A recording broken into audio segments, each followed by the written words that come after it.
Boa tarde a todos. Eu sou Leonardo Feppel, sou co-moderador desse terceiro painel, painel número 3 de Justiça e Processo.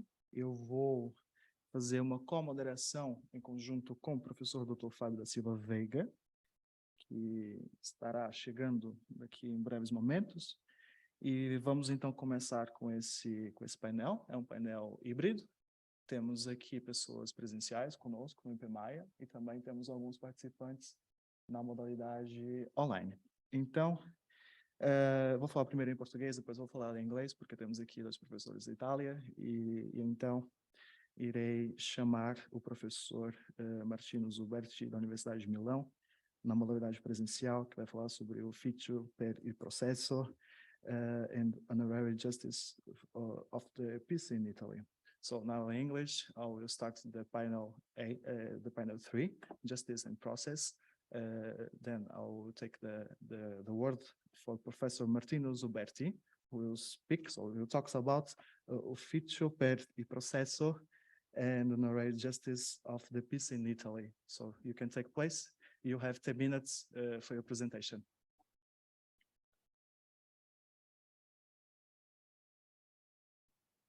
Good evening, and thank you for the floor. My presentation will deal with the Office for the Trial, Ufficio per il Processo in Italian, which consists of organizational structure introduced in 2014 to be established at tribunals and at courts of appeal for the purpose of ensuring the reasonable duration of the trial through innovation of organizational models and ensuring a more efficient use of information and communication technologies. Such structures, which include administrative staff, trainees, and also honorary justice, were reformed recently last October. The Office of the Trials has been extended to the Court of Cassation, and it's regulated in the Code of Civil Procedure, and a more detailed discipline is offered by the above-mentioned legislative decree of the last October. In particular, I would like to focus my attention on the role of the honorary judge appointed at the Office for the Trial, which participation was confirmed by the above-mentioned legislative decree. Before dealing with the topic, it is to be considered that in Italy, justice is administered by professional judge, hired by public cause, but the possibility to appoint honorary judge can be found in the Constitution and Article 106, paragraph 2. So, in a first time, the honorary judge appointed to the Office for the Trial were the so-called honorary judge of tribunal, who were appointed for a limited period of time to exercise jurisdictional functions. And on this regard, in relation to their role, the case law clarified that they could decide any trial and pronounce any judgment for which there is no express prohibition by the law. In 2016, the Legislative Decree 160 reformed the honorary judiciary system, providing the institution of a new figure, the Honorary Justice of the Peace. This new figure of honorary judge can be assigned or at the Office of the Justice of the Peace with jurisdictional function in relation to proceeding assigned at first instance to the Justice of the Peace, or at the Office for a Trial at tribunals. And in these cases, the legislative decree of 2017 defined 4 possible functions concerning the assignments of the honorary judge. First, they may be involved in the preparatory activities for the exercise of jurisdiction by the professional judge. Second, they can stand in for the professional judge in case of absence or impediment. 2 years after the appointment, they can be assignees of proceeding of competence of the tribunal in all the cases not expressly excluded by the law. And fourth, the professional judge, recurring some condition, can delegate the honorary justice of the peace jurisdictional activities related to the proceedings assigned to him, in particular delegating the taking of evidence of the pronunciation on certain summary order of payment, but also including the power to decide the entire case. The point I would like to draw the attention regards this last hypothesis of delegation of jurisdiction by the professional judge to the honorary one, being the former required to provide general directives agreed with the honorary justice of the peace, and also he has to supervise his or her activity. In this case, on one hand, the honorary justice of the peace can, when it cannot provide in conformity with the directives, can refer to the professional judge who will take the delegated act himself. On the other hand, the professional judge can revoke the delegation in case of founded grounds, among which it is possible to include the non-fulfillment to the directives, and report in this case the honorary justice of the peace to the president of the tribunal. The provision raised several constitutional issues, and in particular, I would like to focus the attention on the question of whether such a provision is compatible with Article 101, paragraph 2 of the Italian Constitution, which recognizes the principle of independence of judiciary, providing that judiciary is subject only to the law. It is not questioned that such guarantee applies to honorary judges as well.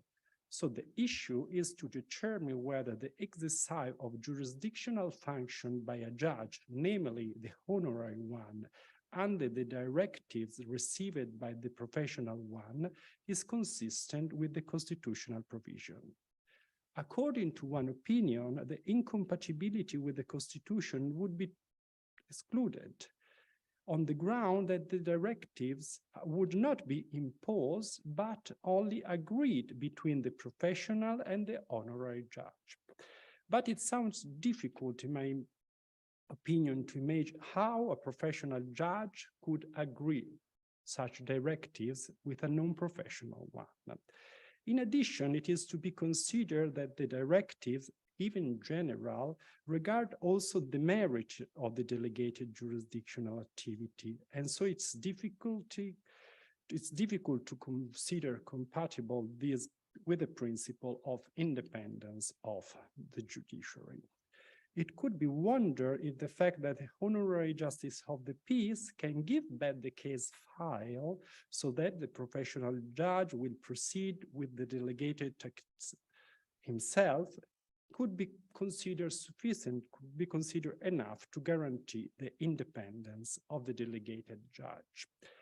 But I think that the answer seems to be in the negative. So, and to conclude, it can be affirmed that, or it is to be excluded the possibility to delegate jurisdictional activity to honorary judge, to the honorary justice of the peace, when assigned to the office for the trial, or the delegation of such activity should not be limited by any directives received by another judge. Thanks for the attention.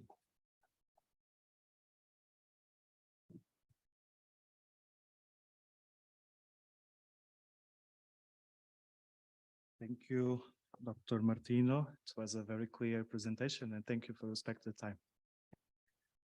Para a próxima apresentação, também temos um professor da Universidade de Milão, David Corrato, que vai falar sobre the modern crisis of res judicata, the Italian answer to attempt of the European Court of Justice to disrupt the res judicata.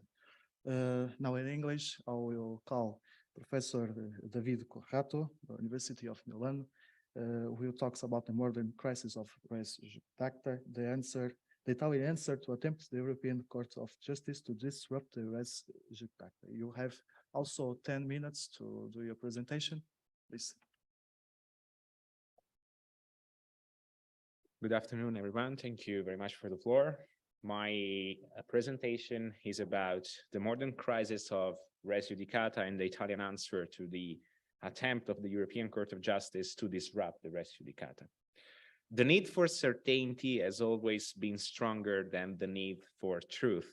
This is how the French anthropologist Gustave Le Bon summarized the need for certainty that organized societies constantly put before the need for truth. A task that of seeking certainty, which the systems belonging to the Western legal tradition have entrusted to the res judicata. Recently, however, the strength of the res judicata has been subject to a process of demolition started by the European Court of Justice, which is questioning its age-old foundations in the name of alleged values considered superior and of a general interest that cannot be sacrificed in any way. This happened first in the tax system, in matters relating to VAT, and even more recently in the matter relating to an order which was not subject to any objection to protect consumer rights.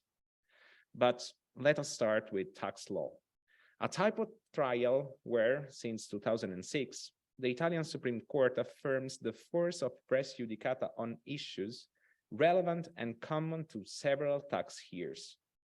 This overcoming the barrier of the principle of the autonomy of tax periods, preventing the judgment formed on the issues decided in a year to take effect in subsequent tax periods.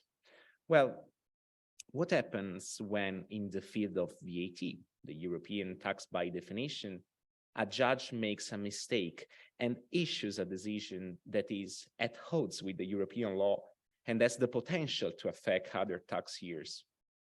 The answer comes in 2010 from the Court of Justice, thanks to the Olympic Club ruling, which states that European law precludes the application of a provision of national law, such as Article 2909 of the Italian Civil Code, laying down the principle of res judicata, where the application of that provision prevents the recovery of state aid granted in breach of European law. And the reaction of the domestic legal system to this? The first reaction was that of a complete, if I may say so, obedience of the Italian Supreme Court to the position of the European Court of Justice.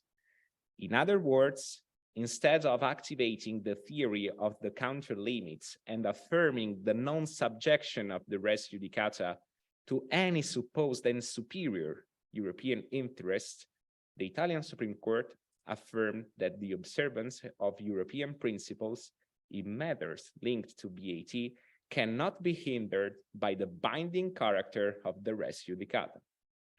To the fears of those who believed that this principle could be extended to encompass the entire tax matter, the Supreme Court responded, however, with a series of rulings through which it limited the relativization of the res judicata to only disputes concerning VAT. The result was to isolate the matter of the formation of the res judicata with respect to the VAT from all the other hypotheses in which the res judicata continues to be applied in compliance with the limits set by domestic rules. The attack of the European Court of Justice on the foundation of res judicata was not, however, limited to tax matters, since some of the consideration that arises in the field of VAT abuses can be found, mutatis mutandis, in the very recent rulings of the court concerning the effect of the res judicata in the field of the enforcement proceedings with an order not subject to any objection. Here, the Court of Justice stated that the court hearing the enforcement proceeding must be able to assess the unfairness of the terms contained in the agreement between the seller and the consumer, even if the order has not been subject to any objection and the validity of the terms of an enforceable instrument has been decided. The judgment, however, gives rise to more than one element of perplexity, which once again is compounded by a lack of reasoning, especially on procedural points. It is certain that the decision, although driven by concerns about the effectiveness of the law goes to enrich the procedural status of the consumer to the detriment of the certainty of legal transaction that find its basis in the res judicata. But it was really necessary to go so far as to demolish the rule of res judicata. Isn't there a risk of implementing a case-by-case approach, exactly as happened in the VAT after the Olympic Club ruling, that risks limiting these effects to the consumer protection only? Yet on these issues, the Court of Justice does not conduct an analysis that highlights the critical issues arising from the dismantling of res judicata. At this point, some questions arise. Are we witnessing the decline of the central role of the res judicata? Or are we living in an era in which we are witnessing an increasingly sectorialization of matters arising from the international dimension, where they are more protected, appear to be disengaged from the dictates based on the domestic rule? The feeling is that we are moving towards this second perspective, without, however, being fully aware of the consequences in terms of the resilience of the domestic legal system. To conclude, with regard to the famous dialogue between the courts and beyond the political implication that can arise from a further transfer of sovereignty to a body created to solve interpretative issues and not to dictate rules of general application, what we need to ask ourselves is, can the interpretation of an agreement among states go so far as to destabilize domestic systems? In other words, are we prepared to give up the need for legal certainty, which is the natural counterpart to the rule of res judicata, in order not to compromise a matter, which is certainly important, but of secondary importance if considered as part of a general system, such as that of alleged abuses in the field of VAT, or consumer protection in the enforcement procedure? And even if we were prepared to accept such as an opening, it has not to consider the res judicata fully operative in the above-mentioned fields. Can we be sure that this will not be used as a bridgehead for the future deconstructuring of the discipline of the rule of the res judicata, with unpredictable consequences in terms of the stability of the entire domestic system? To posterity, to the Supreme Court, the arduous sentence. Thank you very much.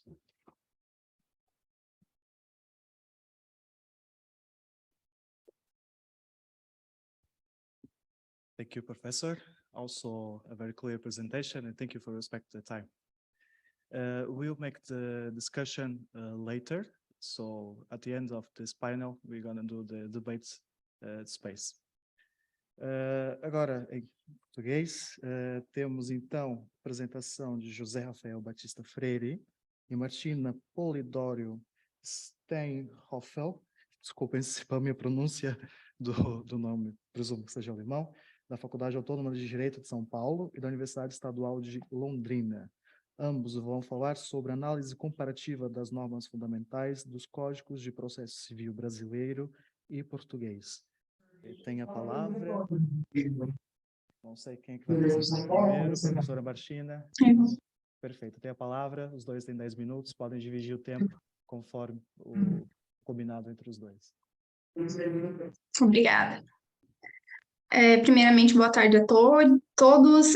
Cumprimento a todos os presentes. E serei muito breve na minha apresentação.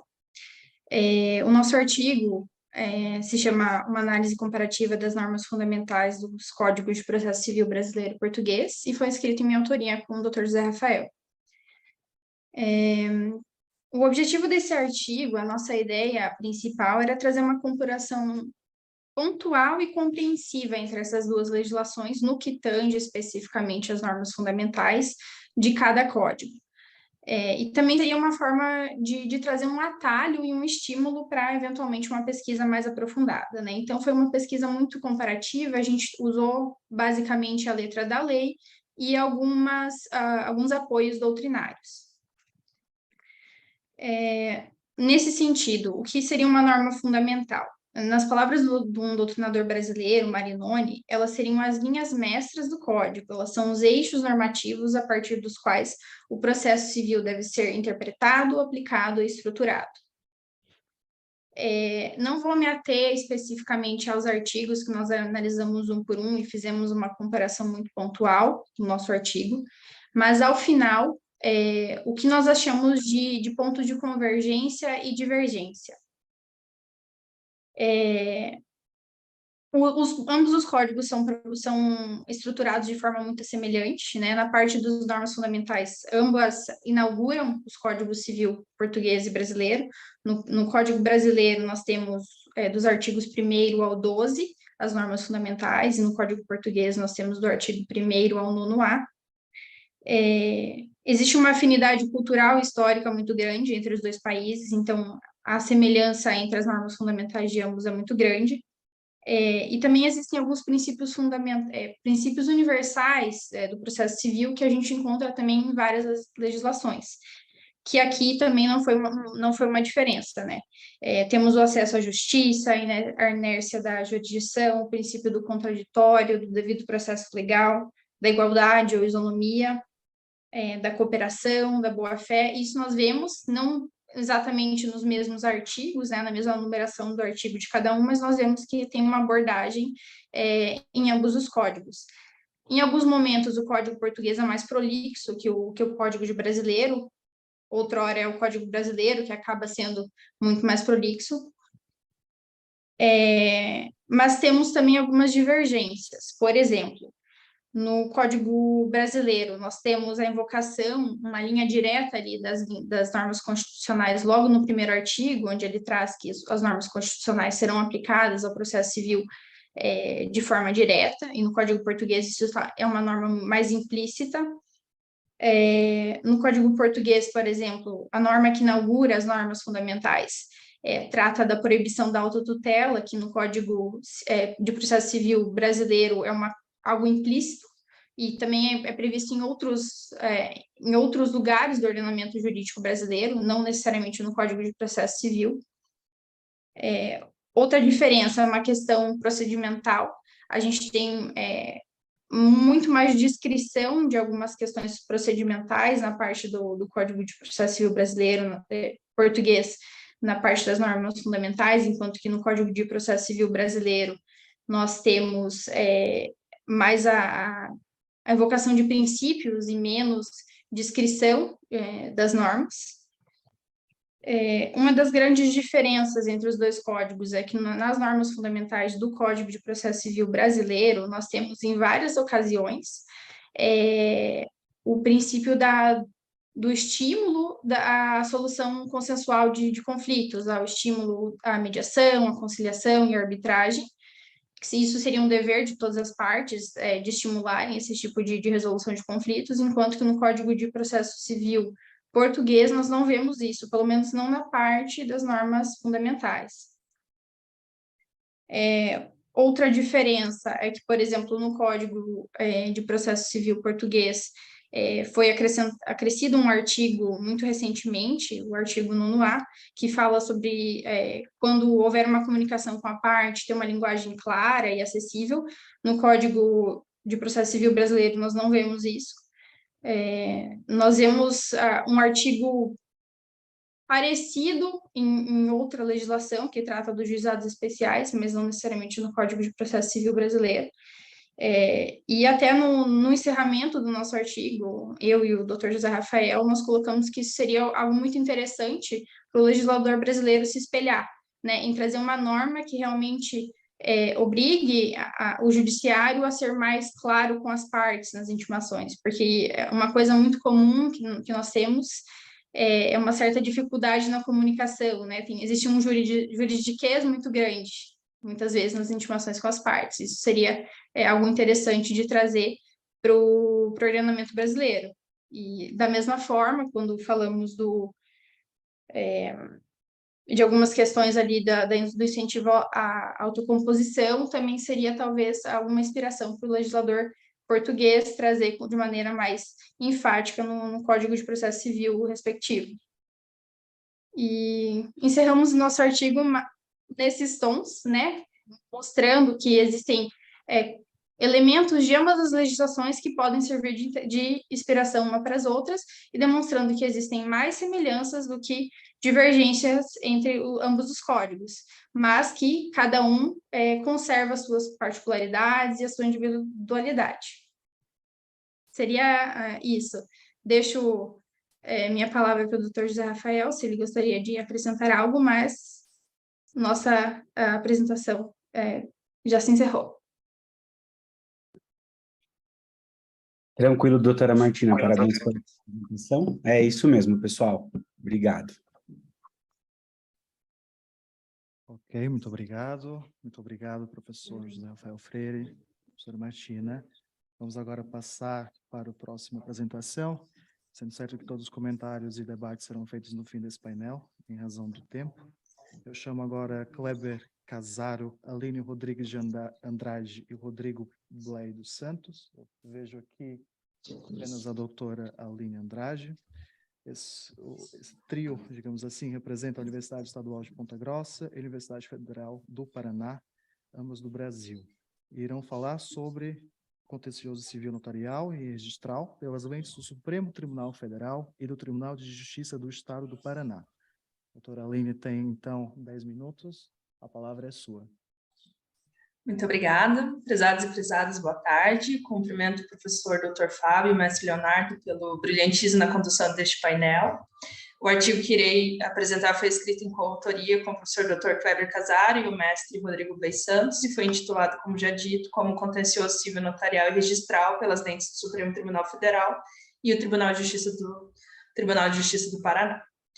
Bom, a atual conformação da atividade notarial e registral é resultado de diversas normativas sobre a matéria, tendo se consolidado com o advento da Constituição Federal de 1988. Nesse sentido, o Constituinte dispôs que a atividade notarial e de registro será prestada em caráter privado, mediante delegação do poder público. Para tanto, ressalvou-se a necessidade de observação da lei regulamentadora, expressada na Lei 8935 de 94, a submissão à lei que estabelece normas gerais para fixação de emolumentos, subscrita na Lei 10.169 de 2000, e a obrigação de aprovação em concurso público de provas e títulos para acesso na atividade. A atividade notarial e registral possui natureza sui generis, porque se, por um lado, o Constituinte previa um regime privado para os notários registradores, por outro lado, manteve uma natureza pública dos serviços prestados. Então, para garantir a adequação das atividades aos demais princípios elencados no caput do artigo 37, que trata da Constituição Federal, que trata dos princípios regentes do poder público, bem como o interesse público, o Constituinte atribuiu ao Poder Judiciário a função de fiscalização da atividade no que se denomina de administração pública dos interesses privados. Outro aspecto relevante é a pessoalidade típica da delegação, identificada tanto nos requisitos para ingresso na atividade, quanto no regime de responsabilidade civil subjetiva a que estão submetidos notários e registradores. Então, a gente tem duas previsões legais, o artigo 22 da 8935 e o artigo 28 da 6015/73. A temática da responsabilidade civil do Estado com relação aos atos praticados pelos delegatários era tema bastante controvertido no cenário jurídico brasileiro. Importante julgado a respeito do tema foi o recurso extraordinário 84846 de Santa Catarina, de relatoria do ministro Luiz Fux. No caso, foi julgado em 2019 pelo Supremo Tribunal, fixando-se a tese de tema 777, segundo o qual o Estado responde objetivamente pelos atos praticados por tabeliões e registradores oficiais que, no exercício de suas funções, causem danos a terceiro, assentando o dever de regresso contra o responsável nos casos de dolo ou culpa, sob pena de improbidade administrativa. Para tanto, entendeu a Corte que, conquanto sejam exercidos em caráter privado, serviços notariais e de registro encontram-se orientados pelo regime de direito público, configurando atividades próprias do Estado, desempenhadas por agentes públicos. Assim, tendo em vista a premissa que o Estado responde diretamente por atos dos seus agentes, também nesta hipótese deveria o poder público ser diretamente responsável pelos atos de tabeliões e registradores que são causados no exercício da função a terceiros, assegurando-se, contudo, não apenas o direito, mas o dever de regresso contra o responsável nos casos de dolo ou culpa, sob pena de improbidade administrativa. Ou seja, em sendo concretizado dano ao cidadão por conta de uma conduta do tabelião do registrador, o remédio processual cabível será a responsabilização direta do Estado. Aplicável será a teoria do risco administrativo, com fulcro no artigo 37, parágrafo 6º da Constituição, de modo que será desnecessária a aferição de culpa do agente. Em aspectos processuais, o entendimento do Supremo traz discussões quanto à incidência da teoria da culpa, da teoria da dupla garantia e a possibilidade de denunciação à lide. O julgado do STF não deixa explícita a eventual aplicabilidade da teoria da dupla garantia nos casos de atos praticados por notários e registradores. Segundo essa teoria, o regime de responsabilidade objetiva contido no artigo 37 da Constituição ofereceria ao cidadão, tanto ao cidadão quanto ao agente público, uma garantia. Aquele a possibilidade de ressarcimento sem a necessidade de aferição de culpa ou dolo, já este a segurança de que ele não será acionado judicialmente pelo cidadão em razão de sua atividade administrativa. Sua responsabilidade será ferida via regressiva por iniciativa do Estado. O teor do acordo, apesar de não deixar explícita, parece indicar que essa teoria também se aplica aos notários registradores.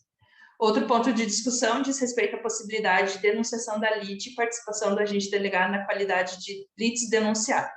A vantagem de adotá-lo seria o aproveitamento da ação para a eventual responsabilização do notário e do registrador perante o Estado, o que dispensaria a ação regressiva posterior. O Tribunal de Justiça do Paraná, aplicando a tese de repercussão geral do Supremo, passou a seguir essa jurisprudência em julgados de 2002, com base em pesquisa jurisprudencial que fizemos. Nada obstante, foram localizados julgados do ano de 2021, embora o julgado do Supremo seja de 2019, que atribuíram ao Estado responsabilidade meramente subsidiária, acolhendo o entendimento da procedência da ação indenizatória juizada diretamente contra os notários e registradores. O que se percebe é que, apesar da dificuldade de enquadramento dos notários e registradores como agentes privados em colaboração com a administração pública, o regime de responsabilidade civil adotado é o regime que entende o Estado como que responde objetivamente pelos seus atos, e esse entendimento consolidado pelo Supremo vem sendo adotado pelos tribunais de cortes inferiores, e é a jurisprudência que deve ser seguida no momento. Era essa a nossa exposição, gostaria de agradecer a todos, muito obrigada. Muito obrigado, doutora Aline Rodrigues.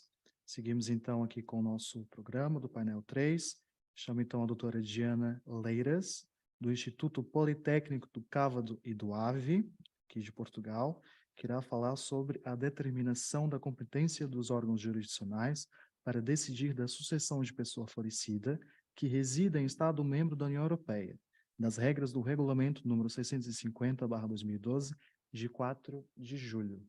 Vejo que já está aqui conosco, tem a palavra durante 10 minutos, por favor. Boa tarde. Antes de mais, gostaria de cumprimentar e felicitar a comissão organizadora do simpósio, na pessoa do professor Dr. Fábio Veiga.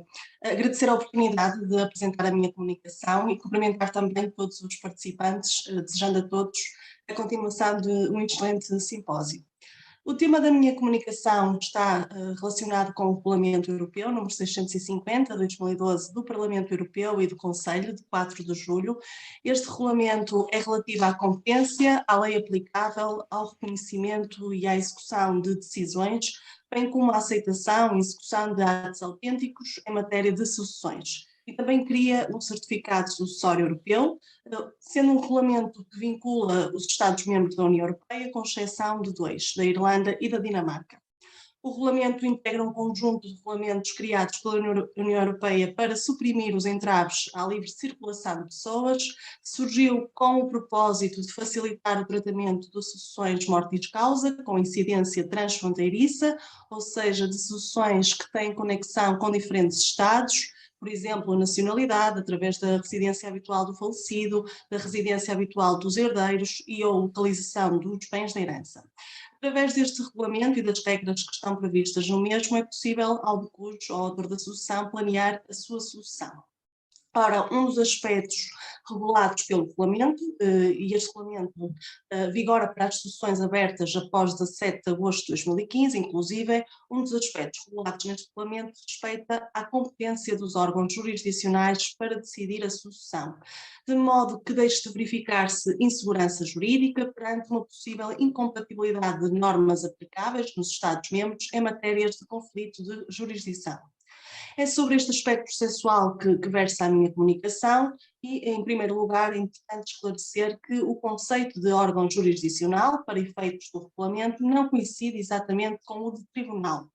A noção dada pelo regulamento inclui os tribunais, mas também outras autoridades e profissionais de direito competentes em matéria sucessória que exerçam funções jurisdicionais. Por exemplo, no direito português, em que a competência para tramitar ações sucessórias está repartida entre os tribunais judiciais e os cartórios notariais, são órgãos jurisdicionais para efeitos do regulamento os tribunais e os cartórios notariais, estes últimos quando tramitam processos de inventário e não quando realizam partilhas amigáveis. O critério geral de determinação da competência dos órgãos jurisdicionais, que está previsto no regulamento, é o da residência habitual da pessoa falecida, à data do óbito, e esse critério abrange o conjunto da sucessão. É um critério que coincide com o critério da lei aplicável, porque a lei aplicável é também, em princípio, da residência habitual do falecido. Este critério da residência habitual foi escolhido pelo legislador comunitário porque evita o problema da dupla nacionalidade. Por outro lado, facilita e simplifica, porque é mais provável que a maioria dos bens do falecido esteja no país da sua residência. É também um critério favorável à integração do imigrante, da pessoa que imigrou, porque passa a gozar do estatuto do país que escolheu para viver, mas é também um critério que levanta algumas dificuldades práticas, porque em certos casos não é fácil determinar a residência habitual do falecido. O regulamento dá alguns desses exemplos e também diz como é que, em alguns casos, se deve proceder para fixar a residência habitual do falecido, e temos dificuldades, por exemplo, no caso em que uma pessoa residia alternadamente em 2 países ou no caso em que faleceu pouco tempo depois de ter imigrado. Onde é que está a sua residência habitual, uma vez que ela podia ainda manter uma relação mais estreita e estável com o seu estado de origem. Coloca-se a questão de saber se a aplicação deste critério da residência habitual do falecido pode ser afastada pelo próprio falecido, pelo autor da sucessão, na altura vivo naturalmente, mediante atribuição de competência aos órgãos jurisdicionais de outro Estado-membro, ou seja, se é uma matéria que estava na disponibilidade do autor da sucessão, poderia, por exemplo, escolher serem competentes para tratar da sua futura sucessão os órgãos jurisdicionais do Estado-membro da sua nacionalidade, e esta questão coloca-se porque a lei permite que o autor da sucessão escolha a lei da sua nacionalidade para regular a sua sucessão, e pode fazê-lo através de disposição por morte.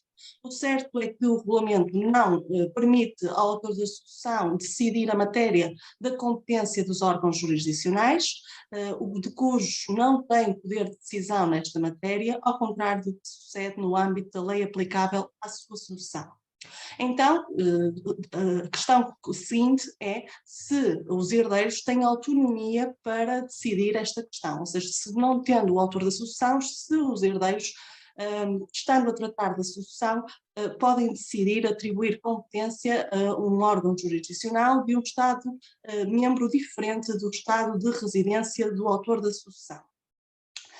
O regulamento e o Estado comunitário abre algumas possibilidades aos herdeiros, no entanto, todas essas possibilidades, e apenas são 2, elas têm como pressuposto que o autor da sucessão tenha escolhido a lei da sua nacionalidade.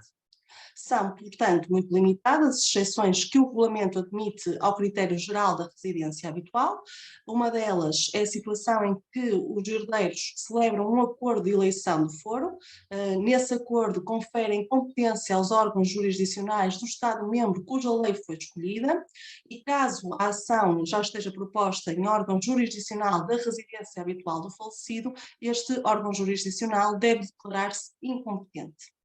O acordo de eleição do foro tem de ser reduzido a escrito, tem que ser datado, tem que ser assinado pelas partes, mas o regulamento também admite que seja considerada a comunicação eletrónica entre as partes, desde que permitam o registro duradouro.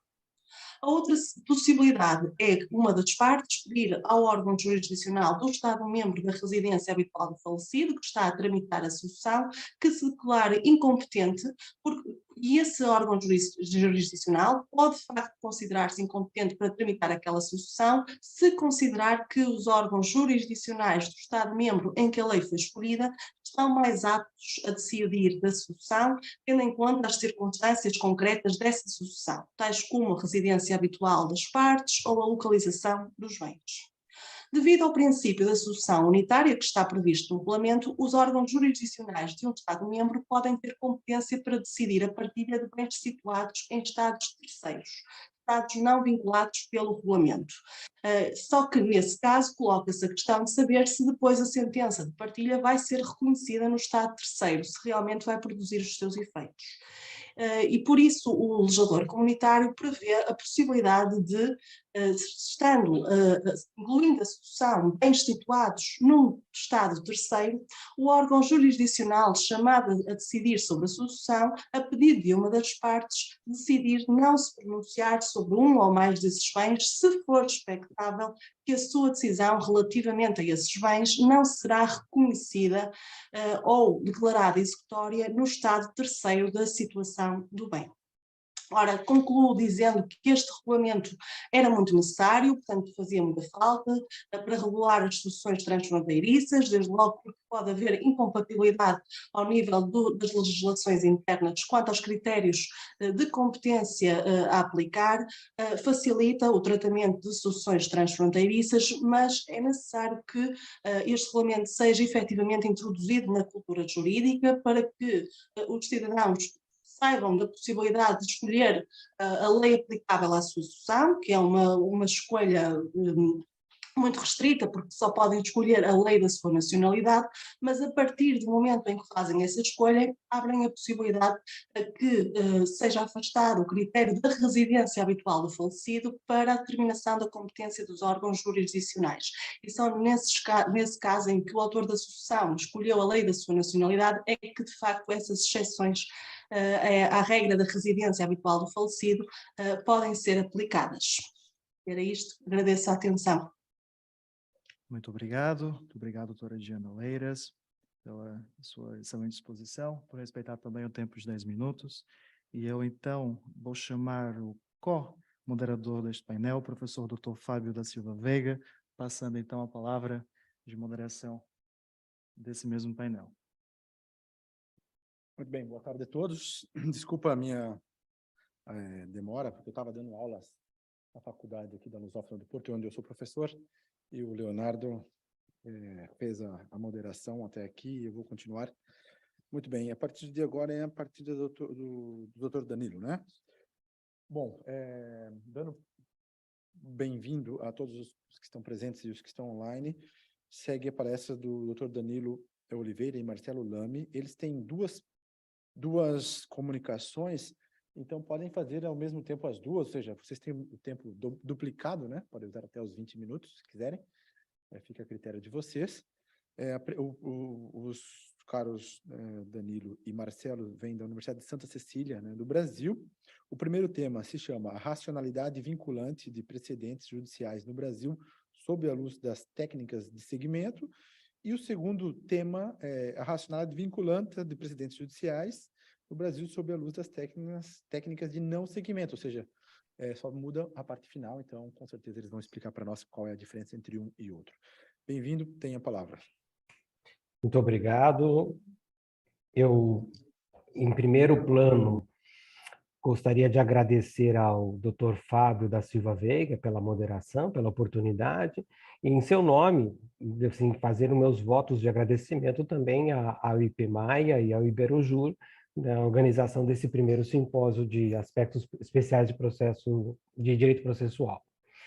Nossa pesquisa, ela acabou tendo uma dimensão muito grande e por isso acabamos até por fracionar ela em 2 trabalhos, por isso que dividimos em 2 trabalhos, por isso, e na explicação os senhores perceberão como que nós desenvolvemos essa pesquisa e por que ela ganhou vulto e redundou, inclusive, em 2 textos. Cumprimento também a todos os nossos colegas, né? Usar a doutora Diana Leiras, que acabou de falar conosco, como representando a todos os colegas aqui presentes nessa mesa de debates. Bom, vou focando na nossa investigação. Nosso tema de pesquisa foi relacionado ao sistema brasileiro de precedentes judiciais. O Brasil, como outros países, apesar de ser um país vinculado à estrutura do civil law, cuja base estrutural do sistema são as normas, vem incorporando desde os anos 90, gradativamente, o mecanismo de precedentes como fonte primária do nosso sistema. A jurisprudência sempre esteve dentro do sistema jurídico brasileiro, mas sempre como fonte auxiliar. No entanto, desde os anos 90, gradativamente, o nosso sistema foi incorporando o que internacionalmente se chama de precedentes, não só as jurisprudências, mas decisões que são paradigmas para fundar decisões seguintes. E isso se deu, de fato, no Brasil, de uma maneira diferenciada, no ano de 2015, quando o novo Código de Processo Civil no Brasil abraçou efetivamente esse mecanismo de fonte construtora do direito e fonte principal ao lado da legislação. Do ponto de vista normativo e rotular, o Código de Processo Civil Brasileiro de 2015 inseriu oficialmente o sistema de precedentes em nosso ordenamento. Embora começou isso dentro dos anos 90, em 2015 nós tivemos essa consolidação.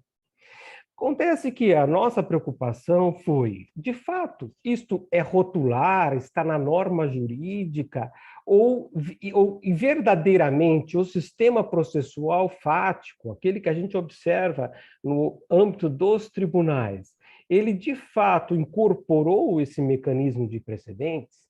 Os precedentes como desenhados no nosso sistema processual normativo têm realmente essa mesma força pensada na norma, na realidade concreta, ou seja, a realidade operacional, o uso efetivo que os tribunais dão no Brasil aos precedentes, corresponde a esta força desenhada na normatividade?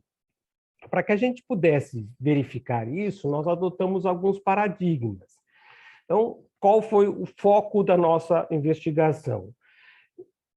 Enxergando a experiência internacional mais madura que temos para efeitos de comparação da sistemática de precedentes, que é o sistema norte-americano e o inglês, nós buscamos as técnicas utilizadas no sistema de precedentes norte-americano, as técnicas de segmento, que são conhecidas como do apply, do signaling, do ampliative distinguish e do restrictive distinguish, e as técnicas de não segmento, do overrule, do override, do distinguish, do antecipatory overrule, ou seja, das várias técnicas que no sistema norte-americano nós nos deparamos.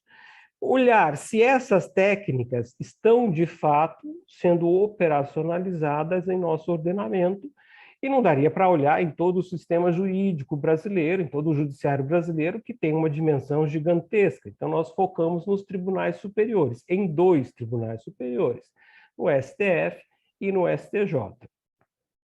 E buscando, logicamente, pensar se o sistema que nós incorporamos é um sistema correspondente, equivalente ao sistema de precedentes estrangeiro, ou se nós estamos modelando um sistema de precedentes nacional e ao qual pudéssemos dar aportes de contributo. Nós focamos como metodologia, primeiro, fazer um recorte normativo do problema. Então, as normas primárias presentes no sistema. Então, na legislação produzida pelo Legislativo, no Código de Processo Civil, nas leis especiais regulamentadoras de alguns institutos processuais, como a ação direta de inconstitucionalidade, e assim, olhamos na normativa relacionada à situação dos precedentes. Normas secundárias também, como que os regimentos dos tribunais superiores, eles transitam com relação a essa temática. Fizemos também um levantamento de todas as obras publicadas no Brasil, com o recorte geográfico brasileiro, de 2015 para cá. Assim, acredito que levantamos todas, mas sempre a ciência sempre pode ter as suas falhas, né? Podemos ter deixado algumas de lado.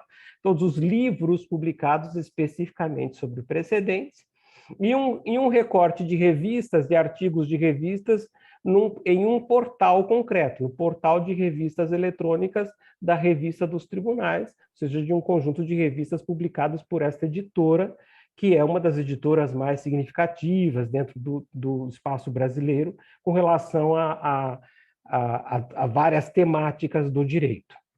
Fizemos um apanhado desse pensamento doutrinário encontrado na normativa, encontrado nos artigos e nos livros doutrinários, com um fim, não só entender como que o pensamento jurídico brasileiro está circulando com relação aos precedentes, mas entender quais decisões judiciais prolatadas pelo STF e pelo STJ impactaram a doutrina.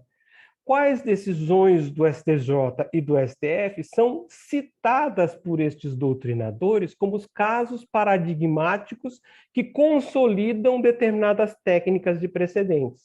Então, nós fizemos um esquadrinhamento das normas, fizemos um esquadrinhamento da doutrina para identificar os casos, e aí demos o nosso salto de construção do Dr. Danilo de Oliveira e meu, né, com o nosso olhar dúplice, um olhar estruturalista que tentou identificar o que é necessário ter em cada técnica na visão dos nossos tribunais e na visão dos nossos doutrinadores.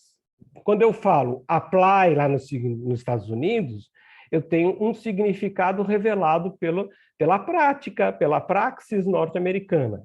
Quando eu uso o apply no direito brasileiro, quer dizer a mesma coisa? Ou quais são, então, os elementos estruturais essenciais da técnica do apply no direito brasileiro, segundo as normas vigentes e segundo a prática dos tribunais? Ou, quando eu falo apply, eu falo a mesma coisa do signolen, do ampliative distinguish, do restritive distinguish. E, de um outro lado, se algum contexto processual momentâneo, esse é o olhar hermenêutico, tem levado o tribunal a mutar estas técnicas de seguimento ou de não seguimento. Nós nos debruçamos sobre diversos casos paradigmáticos, identificando o discurso coletivo dos julgadores. Não o discurso de um ministro, o discurso da coletividade dos ministros em cada caso. Ou seja, isso trouxe muito material, e por isso acabamos decidindo por cindir a investigação em 2/3 pela limitação que havia no edital deste simpósio quanto ao número de páginas. O resultado que nós atingimos. Então, eu vou apresentar o resultado só da primeira investigação, que é da investigação das técnicas de segmento. As técnicas de segmento, o apply, que é conhecido como seguir, assim, que pode ser explicado como seguir aquilo que já foi pensado, replicando as suas justificativas, a regra de decisão, mas sem muitas considerações, invocar um caso anterior para dar a mesma decisão para um caso novo, usando o caso anterior como fundamento. Nosso ordenamento jurídico exige normativamente, no artigo 489, inciso 5, que fique explicitado pelo julgador que os elementos fáticos e os argumentos jurídicos anteriores são similares. E que, ficando explicitado isto, explicitando não só a decisão, mas explicitar os fundamentos da decisão para que um novo caso, ao ser decidido por essa técnica do apply, seja explícita. Isso não se exige no sistema norte-americano, simplesmente se invoca. Aqui no nosso, nós demos esse passo um pouco mais profundo. Eu posso seguir uma decisão anterior, mas eu tenho o dever, como juiz, de explicitar os fundamentos fáticos e jurídicos do caso precedente que eu vou utilizar no caso novo. Nosso sistema tem, em paralelo, não no Código de Processo Civil explicitamente, mas nós temos em paralelo a técnica do signaling, não diretamente na sistemática processual civil, mas na lei regulamentadora da ADI e da ADPF e da ADC, nessas ações do controle concentrado que tramitam dentro do STF, nós temos uma lei que permite a modulação dos efeitos. E nós acabamos por entender que a normativa da modulação dos efeitos é uma forma de se apresentar a técnica norte-americana do signaling, que é, no fundo, seguir uma decisão já pensada, seguir os fundamentos já pensados, mas apontar, algo mudará. No futuro, nós estamos sinalizando que algo mudará. Não há uma exigência, e este é um contributo nosso, crítico, do doutor Danilo e meu, de que esta mudança, se existe, tem que ficar muito explícita quando a mudança se operará, para que haja segurança jurídica, que é um valor muito caro para o nosso sistema processual. Na técnica do ampliative distinguish, que é você agregar um requisito ou retirar um requisito, ampliative ou restritive distinguish, que não chega a ser uma distinção, nós não temos base normativa em nosso sistema. Nós só temos construção de casos paradigmáticos seguindo esta ampliative ou restritive distinguish. Então, nós temos um vácuo normativo para essa técnica de segmento em nosso direito brasileiro. Nossa pesquisa teve uma abordagem mais qualitativa e nós estamos construindo uma abordagem quantitativa para que nós tenhamos essa expressiva presença. Porque nós identificamos no nosso estudo qualitativo, mesmo que de passagem, que o apply é muito usado, que o signaling raramente utilizado, e que o ampliative e o restritive distinguish são usados, mas num mundo um pouco subterrâneo, não deixando muito claro a sua presença. O Dr. Danilo vai continuar, então, apresentando as técnicas de não segmento.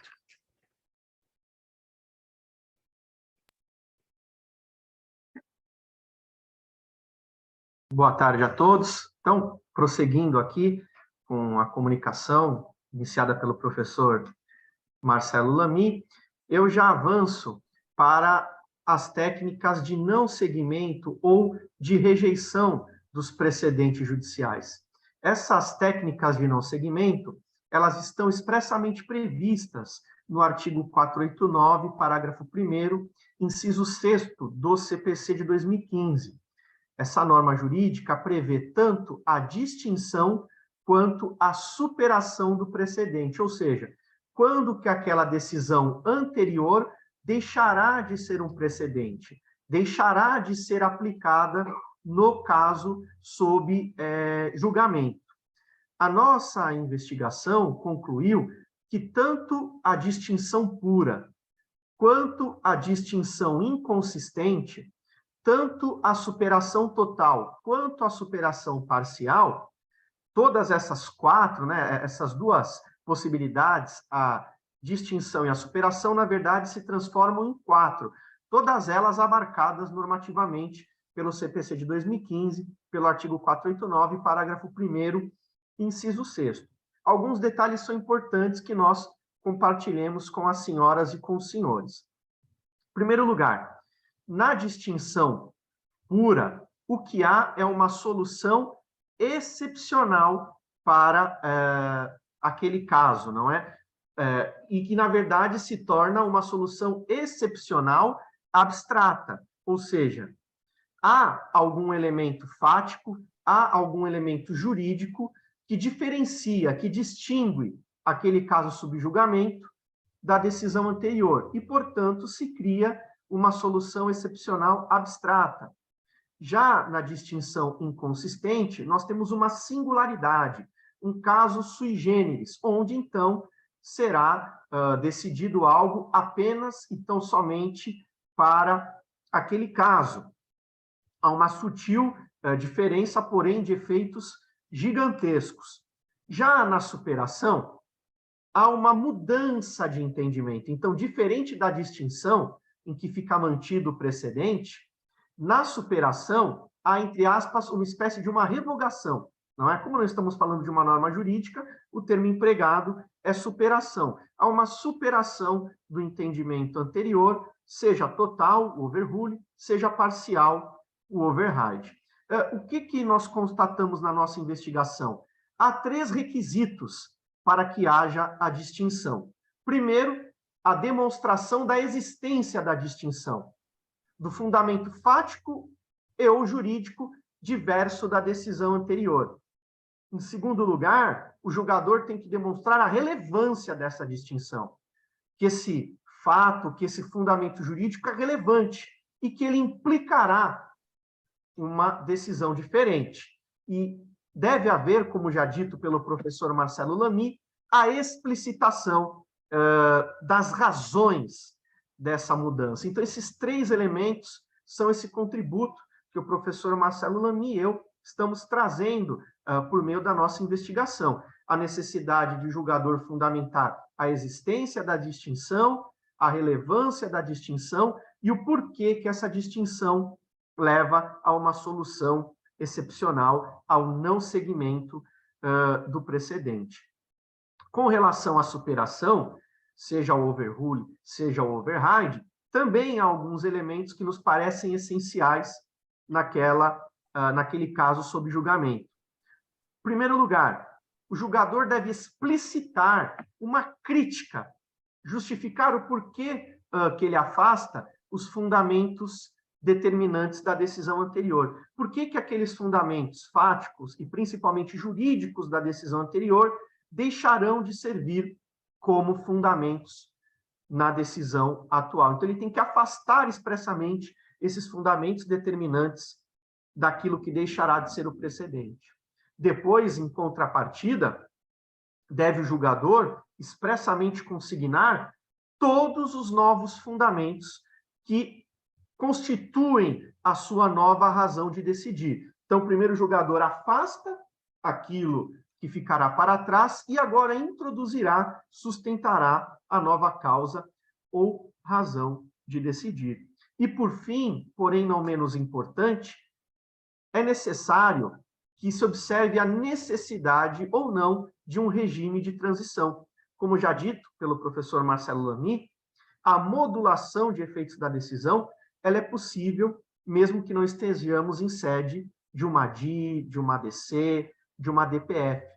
A Lei de Introdução às Normas do Direito Brasileiro traz essa possibilidade de modulação de efeitos em prol da segurança jurídica, não é? Então, nesse caso, quando houver a necessidade de novos condicionamentos para o exercício de um direito, ou quando essa superação implicar deveres que até então inexistiam para o jurisdicionado, deve o juiz se valer de um regime de transição, deve o julgador trazer essa modulação de efeitos. Já nos aproximando aqui para os segundos finais, na pessoa do professor Fábio da Silva Veiga, mais uma vez, agradecemos à organização, ao IPMAIA, ao Iberojur, e também na pessoa do professor Fábio, saúdo a todos os presentes e agradeço por terem acompanhado a nossa comunicação. Muito obrigado.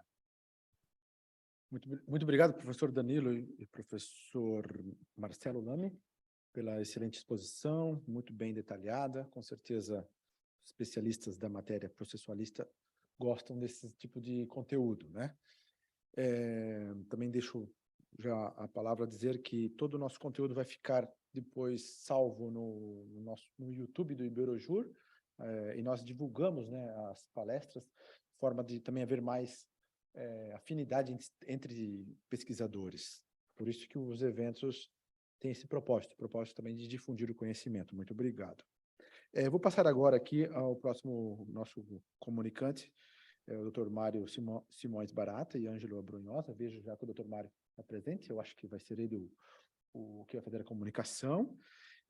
O professor Mário, ele é do Politécnico de Leiria, e o tema que trouxe ao evento se chama O Processo de Verificação da Contrariedade de uma Norma Legislativa com uma Convenção Internacional na Lei do Tribunal Constitucional.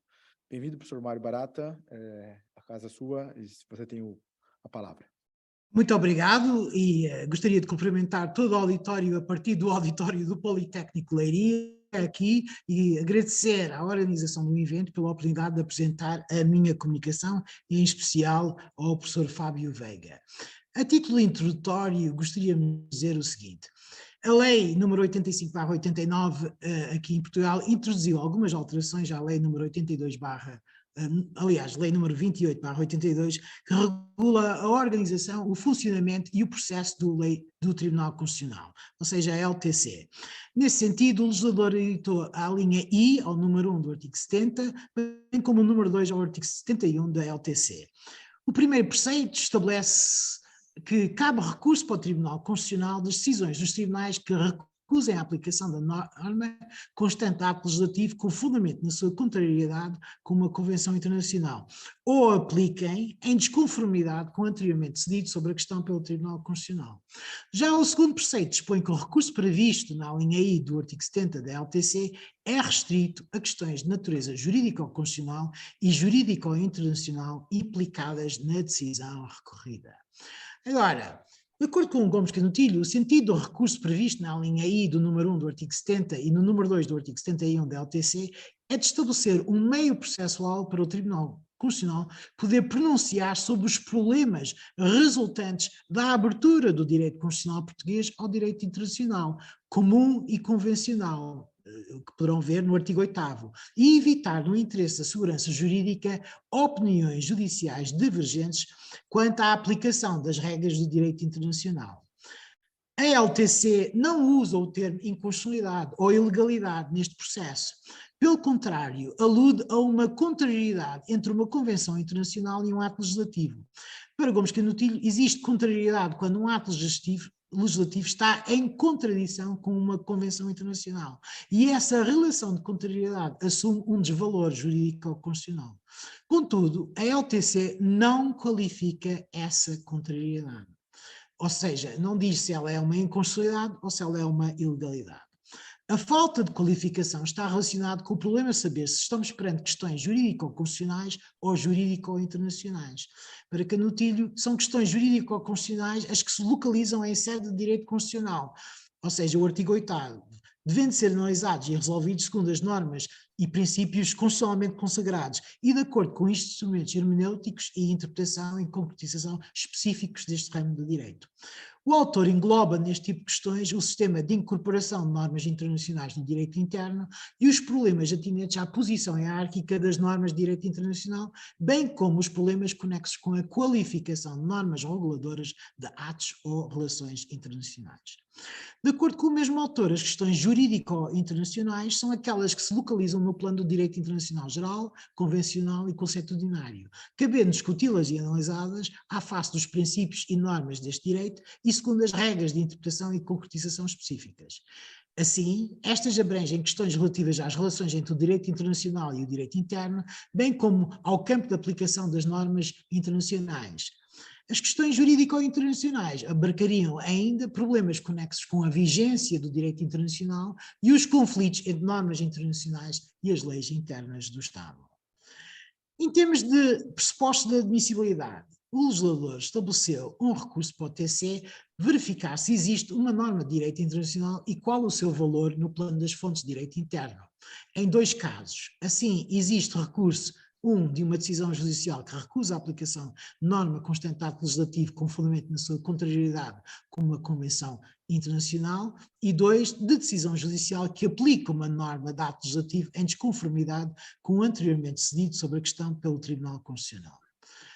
A LTC arruma este processo no capítulo referente à fiscalização concreta, dado que o ponto de partida do mesmo reside numa decisão de um tribunal.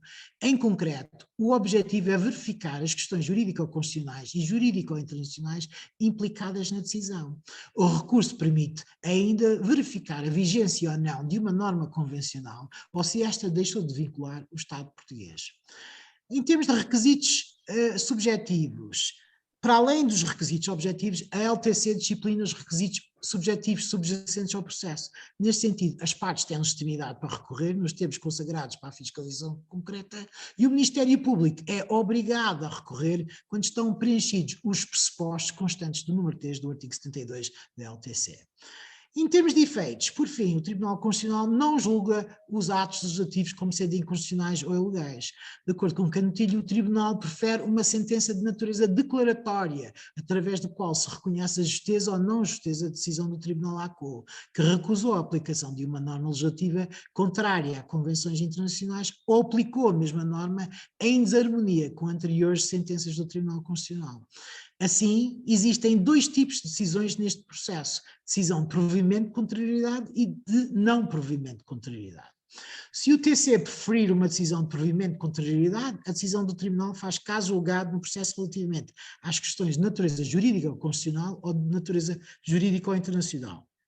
Na eventualidade do Tribunal preferir uma decisão de não contrariedade, o Tribunal recorrido fica vinculado à decisão do Tribunal Constitucional e não pode desaplicar a norma legislativa por causa da sua contrariedade com normas convencionais internacionais. Agora, em termos de aplicações práticas, vimos a aplicação prática muito recentemente num processo que ficou na história do Tribunal Constitucional Português, porque marca o primeiro pedido prejudicial do Tribunal. O processo de verificação de contrariedade de uma norma legislativa com uma convenção internacional na lei do Tribunal Constitucional está na base do recurso que disputou o primeiro pedido de reenvio prejudicial do Tribunal Constitucional Português no Acórdão 711/2020.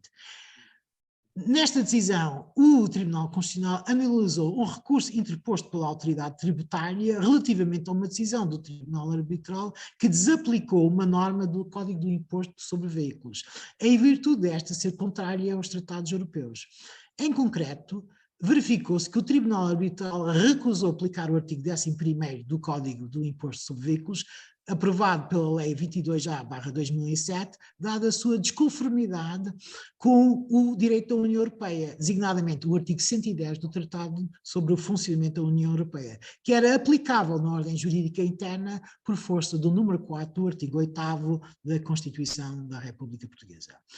Em suma, o processo de verificação de uma contrariedade de uma norma legislativa com uma convenção internacional aditada à LTC em 1989 é um processo de fiscalização concreta que permite ao Tribunal Constitucional controlar a aplicação judicial das convenções internacionais e assegurar uma determinada uniformidade das decisões judiciais quanto a essa aplicação, em nome da segurança jurídica, bem como constitui um meio processual útil para controlar a aplicação do direito da União Europeia na ordem jurídica interna.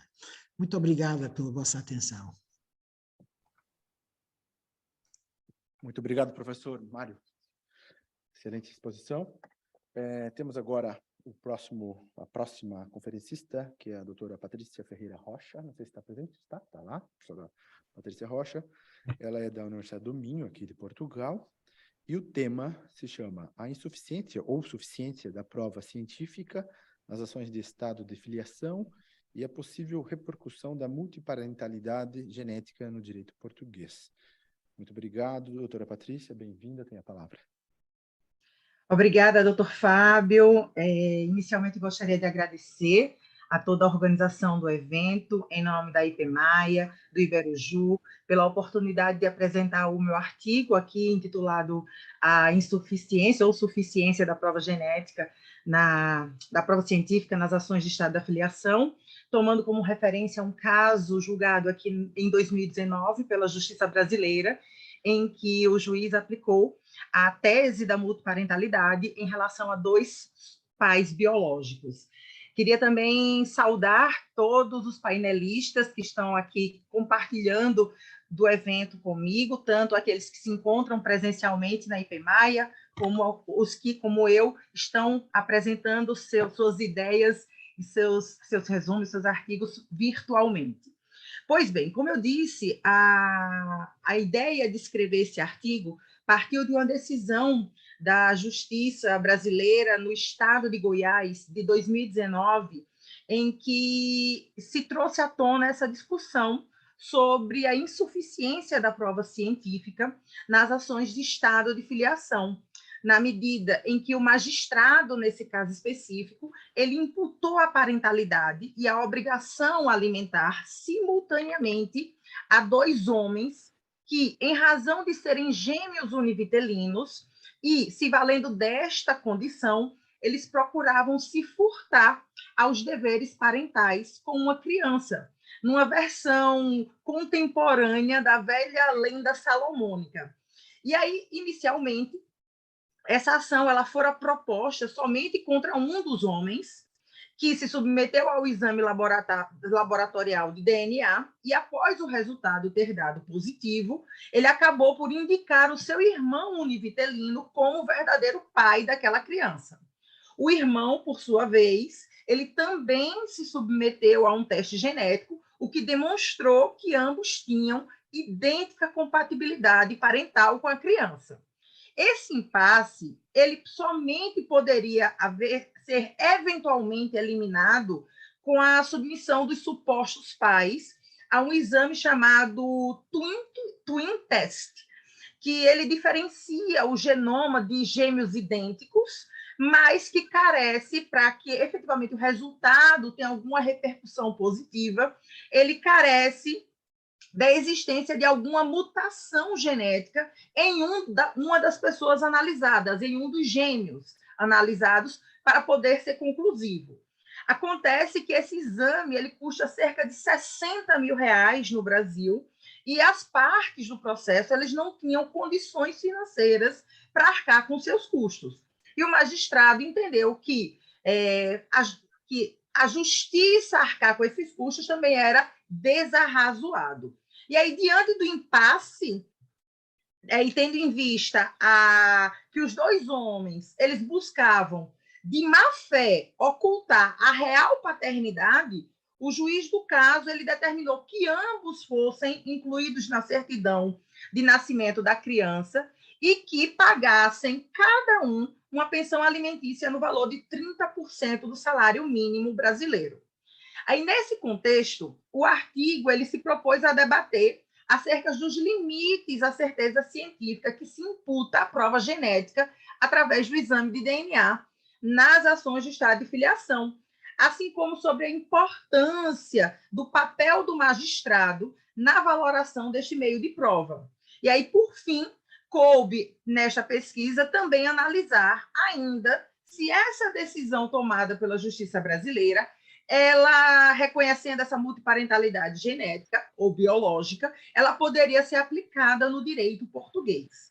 E aí, de acordo com o artigo 1796 do Código Civil, em relação à mãe, a filiação ela resulta do fato do nascimento e se estabelece nos termos dos artigos 1803 a 1825. E no que diz respeito à paternidade, ela é presumida em relação ao marido da mãe, e nos casos de filiação fora do casamento, estabelece-se pelo reconhecimento. Então, a gente percebe uma certa similitude das previsões acerca do estabelecimento da paternidade e da maternidade no direito português com o direito brasileiro. E aí, a fim de comprovar essa relação parental quando não decorre de presunção legal, prescreve o artigo 1801 do Código Civil Português que nas ações de filiação serão admitidos como meios de prova os exames de sangue e quaisquer outros métodos cientificamente comprovados. Neste sentido, todo ser humano é fruto da união de 2 gametas, um proveniente da sua mãe, que é o óvulo, e o outro proveniente do seu pai, o espermatozoide, dando origem ao embrião, que possui essa dupla herança genética em cada uma das suas células. E aí esse conjunto de características genéticas é, em regra, único para cada indivíduo, caracterizando a individualidade biológica que pode ser aferida pelo exame laboratorial de DNA, que permite atingir a probabilidade de paternidade ou de maternidade em até 99,99%. No entanto, o professor Paulo Lobo, ele alerta que o exame ele não confere a paternidade ou a maternidade e a filiação a quem quer que seja, porque estes são conceitos jurídicos. E ele, no caso, o exame, o resultado do exame laboratorial restringe-se apenas à confirmação ou não da origem genética. E aí, por essa razão, em que pese tenha os resultados dos testes genéticos uma grande aceitação e constituam um importante meio de prova, eles não devem dispensar outros elementos probatórios concorrentes que ajudem a construir a convicção do julgador, razão pela qual deve submeter também o teste genético ao dever de motivação inerente ao sistema do livre convencimento motivado de valorização da prova na esfera civil. Então, essa decisão da multiparentalidade genética no Brasil, ela teve respaldo no recurso extraordinário 898060 de Santa Catarina, no qual o Supremo Tribunal Federal fixou a tese 622 e passou a admitir o arranjo familiar formado por mais de um pai e ou mais de uma mãe, em face da acumulação da paternidade biológica e da socioafetiva, situação que fica devidamente consignada no assento de nascimento do filho, confirmando um novo conceito plural de família. E aí, esse caso julgado em 2009, contudo, ele não identificou a multiparentalidade em função da diversidade de vínculos parentais, no caso, um biológico e um socioafetivo, mas da acumulação de vínculos biológicos, em face da impossibilidade de se averiguar, por meio da prova científica disponível, aquele que, de fato, transmitiu seu material genético à criança gerada. E aí, coube questionar, por sua vez, se essa decisão tomada pela justiça brasileira, reconhecendo essa multiparentalidade genética ou biológica, ela poderia ser aplicada no direito português. E, nesse sentido, o artigo 1848, número 1 do Código Civil, não admite o reconhecimento em contrário da filiação que conste do registro de nascimento, enquanto este não for retificado, declarado nulo ou cancelado. Ou seja, em outras palavras, não pode haver reconhecimento de uma parentalidade sem antes impugnar a constante no registro, o que inviabilizaria a inclusão no direito português da simultaneidade de vínculos paternos e ou maternos no assento civil. Então, a multiparentalidade ela não é uma realidade jurídica possível no direito português, ficando aqui uma incógnita, então, a respeito da eventual resposta ao conflito familiar que foi posto por meio desse caso julgado em 2019, caso uma demanda similar ela fosse proposta em Portugal. É isso, gostaria de agradecer a atenção de todos e me coloco à disposição para discutir esse tema e debater quaisquer dúvidas. Muito obrigado, doutora Patrícia, à disposição. Então, nós chegamos aqui ao fim de todas as comunicações e temos algum tempinho ainda para falar, fazer algum debate. Temos 9 minutos. Portugal, eles são muito corretos com o horário. Nós também somos ainda porque tem jogo do Brasil hoje, né? Então, é um dia que todo mundo está com os horários arrumados. Queria fazer primeiro, então, dar possibilidade, né, entre vocês que estão online, os que estão aqui presentes, se querem fazer uma pergunta entre um e o outro. Acho que a doutora Aline, né, levantou a mão ou não? Ou eu vi errado? Não levantou a mão, ok. Se tiverem perguntas, podem fazer à vontade. Como eu cheguei na metade do painel, eu não acompanhei todos, mas vi a minha perspectiva foi interessante, né, desde todos os que já participaram aqui. Se nós não tivermos perguntas, também não há problema, porque entende-se muito bem hoje, o nosso horário é rápido e curto. Mas se não tem pergunta, vamos fechar o painel. Tem alguma pergunta? Sim? A Diana, professora Diana Leiras, por favor. Sim, só queria mesmo comentar relativamente à intervenção da professora Patrícia, em primeiro lugar que foi uma excelente intervenção, mas que de facto é um caso em Portugal já colocado nesses termos. Eu não lhe sei dizer os pormenores do caso, mas ele deu na televisão recentemente e ainda não há resolução para o mesmo, precisamente porque também não há solução. Portanto, era mais para ter essa ideia e se a professora Patrícia quiser também pesquisar melhor sobre essa situação. Muito bem, muito bem. Ok, alguém mais? Acho que não, né? Acho que todo mundo já está animado para terminar o evento. Ok, eu vou aproveitar então agradecer todos os participantes deste painel número 3, Justiça e Processo, né? E agradecer também os nossos colegas presentes, que vieram da Itália, estão aqui presentes conosco. Nós vamos apresentá-los a uns restaurantes portugueses, aqui da região da Maia, hoje. Vocês que estão em casa têm que celebrar em casa, comer uma boa comida local também. É assim que nós fazemos nossos eventos todos, fazemos sempre um network, um jantar, e isso é bom para nós mantermos a nossa afinidade. Vocês que estão online têm que fazer aí um brinde em casa. Aproveitar e convidar vocês todos, tanto os que estão online quanto os presentes. Nós vamos agora, quarta-feira, ir à Leiria, né, na casa do professor Mário Barata, no Politécnico de Leiria. Estaremos com o 2º Congresso Internacional sobre os Novos Desafios de Direitos Humanos. Um dia inteiro de eventos lá em Leiria, quarta-feira, dia 7 de dezembro. E no mês de janeiro ainda há Call for Papers para o nosso 2º Seminário Ítalo-Brasileiro de Direitos Fundamentais, feito na Universidade de Pádua, né, o Padova em italiano, no final do mês de janeiro, ou seja, nos dias 26, 27 e 28 de janeiro, estaremos em Pádua para esse congresso, né, esse seminário ítalo-brasileiro de direitos fundamentais, entre todas as áreas. Se vocês entrarem no site do Iberojur, né, iberojur.com, temos lá 33 simpósios, né, 33 GTs, ou painéis, de várias áreas do direito público e do direito privado, inclusive processual também eu acho que há, e ainda há tempo de vocês participarem. Quem quiser vir presencialmente, nesse momento deve ter já umas 30 pessoas ou 40 pessoas que confirmaram presença física em Pádua, e que mandaram trabalho, acho que foram mais de 60 pessoas que mandaram trabalhos para o evento de Pádua. E como o prazo está aberto até o dia 16 de dezembro, provavelmente deve ter mais de 100 trabalhos lá para o evento de Pádua. Nós fizemos esse seminário em 2021 e foram publicados 2 livros, né? 2 livros indexados em plataformas portuguesas, espanholas e também italianas. Eu acho que é um evento que traz também bastante perspectiva assim, para a divulgação, né, do trabalho científico. Como é esse também, esse aqui, né? Esse é o nosso primeiro evento de direito processual.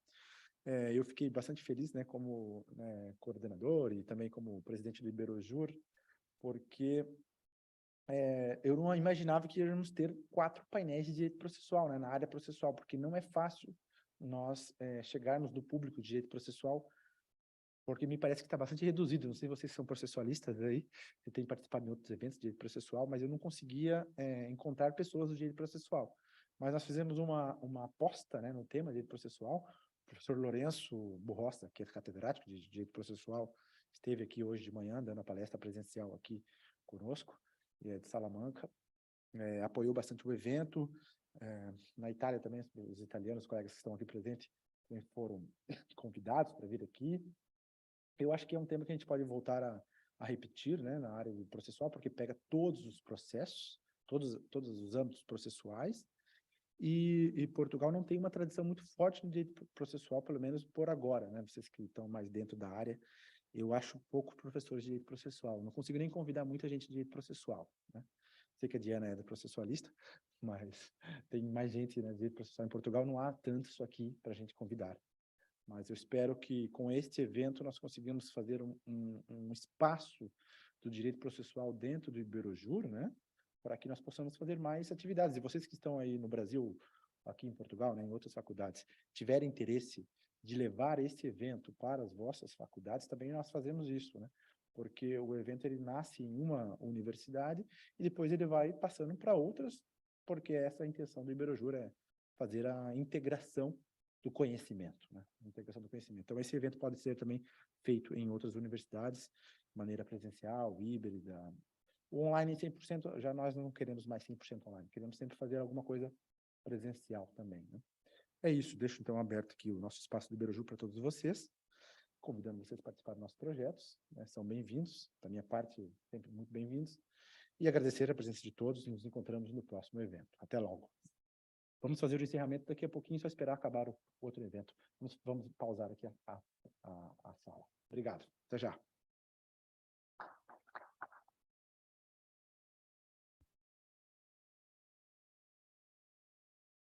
Parar um pouquinho. Na pausa. Isso. Tem uma pausa.